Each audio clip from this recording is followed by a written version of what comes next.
Second, together with the forced displacement, Israel's conduct has been deliberately calculated to cause widespread hunger, dehydration, and starvation. Israel's campaign has pushed Gazans to the brink of famine. An unprecedented 93% of the population in Gaza is facing crisis levels of hunger. Of all the people in the world currently suffering catastrophic hunger, more than 80% are in Gaza. The situation is such that the experts are now predicting that more Palestinians in Gaza may die from starvation and disease than airstrikes. And yet Israel continues to impede the effective delivery of humanitarian assistance to Palestinians, not only refusing to allow sufficient aid in, but removing the ability to distribute it through constant bombardment and obstruction. Just 3 days ago, on 8 January, a planned mission by UN agencies to deliver urgent medical supplies and vital fuel to a hospital and medical supply center was denied by Israeli authorities. This marked the 5th denial of a mission to the center since 26 December, leaving 5 hospitals in northern Gaza without access to life-saving medical supplies and equipment. Aid trucks that are allowed in are seized upon by the hungry.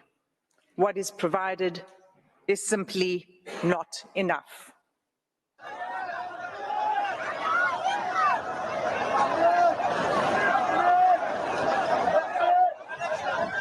Madam President, members of the court, this is an image of an aid truck arriving in Gaza.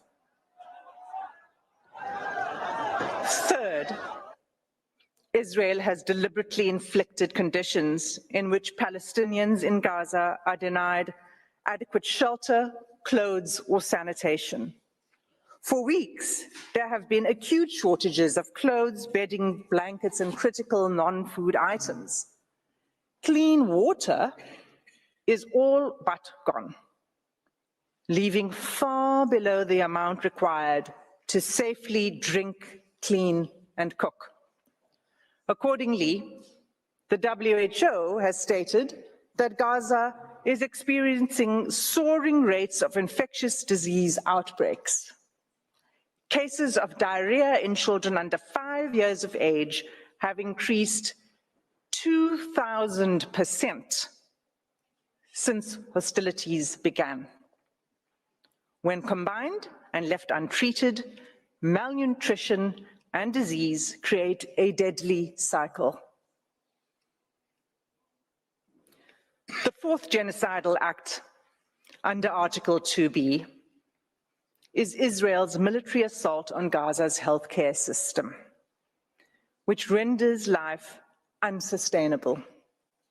Even by 7 December, the UN Special Rapporteur on the right to health noted that the healthcare infrastructure in the Gaza Strip has been completely obliterated.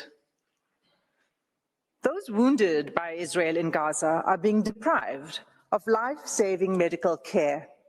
Gaza's healthcare system, already crippled by years of blockade and prior attacks by Israel, is unable to cope with the sheer scale of the injuries. Finally, the UN Special Rapporteur on Violence Against Women and Girls has pointed to acts committed by Israel that would fall under the 4th category of genocidal acts in Article 2D of the Convention. On 22 November, she expressly warned the following: the reproductive violence inflicted by Israel on Palestinian women, newborn babies, infants, and children could be qualified as acts of genocide under Article 2 of the Genocide Convention. including imposing measures intended to prevent births within a group.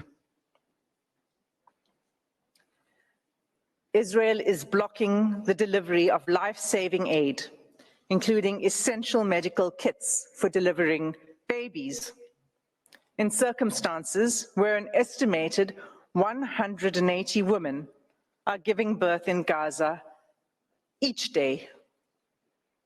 Of these 180 women, the WHO warns that 15% are likely to experience pregnancy or birth-related complications and need additional medical care. That care is simply not available.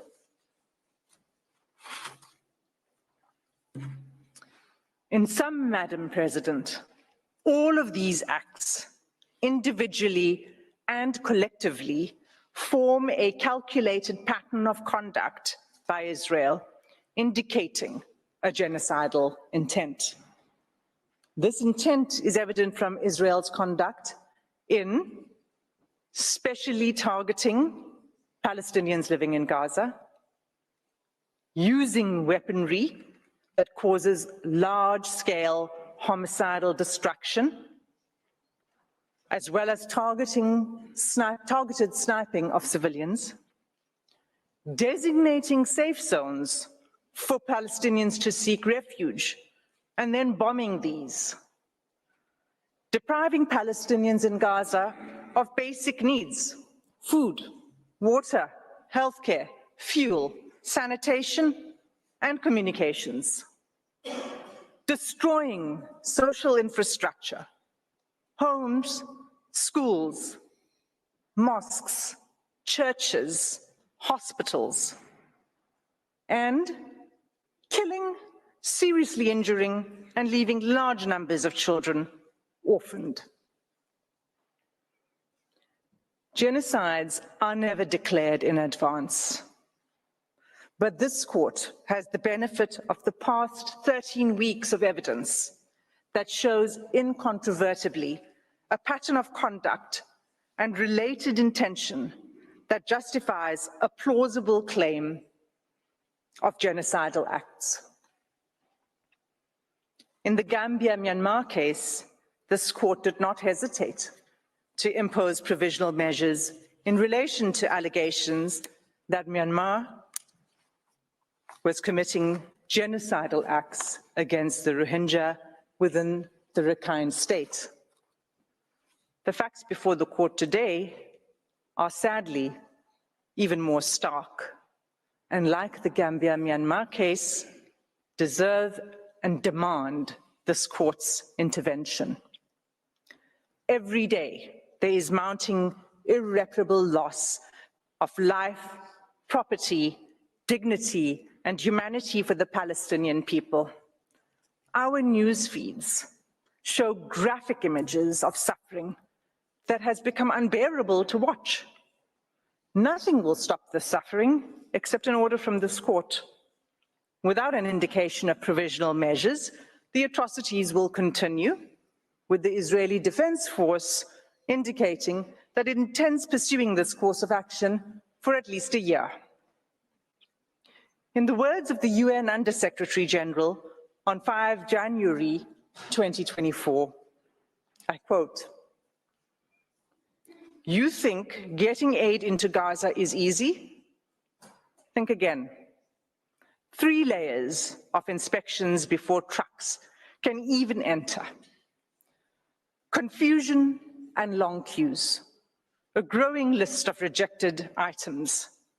A crossing point meant for pedestrians, not trucks. Another crossing point where trucks have been blocked by desperate, hungry communities. A destroyed commercial sector.